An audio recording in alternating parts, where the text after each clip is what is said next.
What if I told you that one of the creepiest horror films of the year starts with 17 kids walking into the night and never coming back? No killers in masks, no blood-soaked opening, just pure bone-chilling mystery. That's Weapons, and it's already terrifying audiences worldwide, while quietly becoming one of the biggest horror success stories in years. At the heart of Weapons is Maybrook, a small suburban town ripped apart when, at exactly 2:17 a.m., 17 children from a single classroom suddenly vanish. No one knows why. No one knows how. And a month later, grief, paranoia, and suspicion are all that remain. It's been a really hard time for me, and I can't imagine how it's been. Hey, excuse me. You know what I mean? Like, you're trying to initiate an intimate moment, and he fails. But here's the twist. The movie doesn't give us one single hero to follow. Instead, director Zach Cregger, Barbarian, throws us into a non-linear web of characters: a grieving father who can't let go, teacher accused of being involved, a crooked cop spiraling out of control, and one lone student, the only kid who didn't disappear.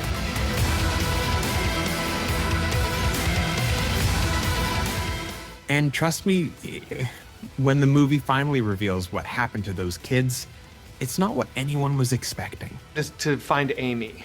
But once I did, it was like there's no one else on Earth. There's no one else on the planet that can do what Amy did. It was just weird. The movie gods, like, just kind of, sometimes they look out for you. Cregger builds the story like a puzzle, giving us fragments of the same tragedy through different perspectives.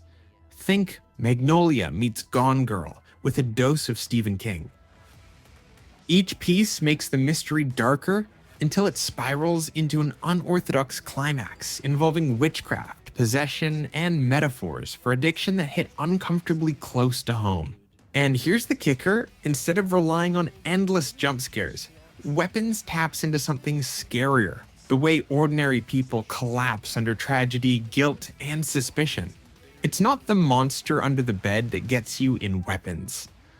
It's the monster already inside the people you thought you knew. I knew it was going to be good, but when you see something that just has, with sound design, with camera movement, with character work, with storyline, with the bleeding over, the intersecting storylines between each character, all that kind of stuff, it's like there's every reason for it not to work. And then you have somebody like Zach that comes along. He's just an elevated filmmaker. Now, let's talk about the film's leading actress, Julia Garner. Horror fans know her intensity from Ozark. Well, you don't get to quit a drug cartel. What the fuck are you gonna do? Kill me? You fucking bitch wolf? Where she stole scenes as the fierce and fragile Ruth Langmore.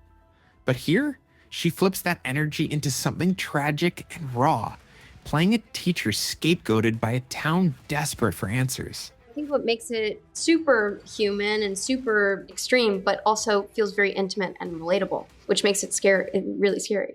And just when you thought she was only a dramatic powerhouse, Julia stunned everyone earlier this year as the Silver Surfer in Marvel's Fantastic Four, a cosmic leap from small-town crime and grounded horror.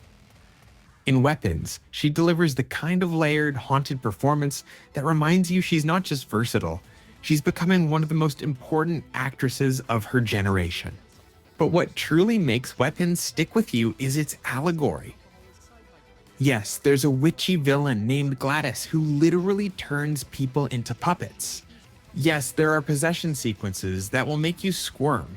But underneath all that, the film is really about addiction, grief, and the way trauma eats families alive. Director Zach Cregger even admitted the story was inspired by his own experiences with loss, which is why every grotesque spell, every act of violence, feels like it's carrying an emotional scar. And the ending?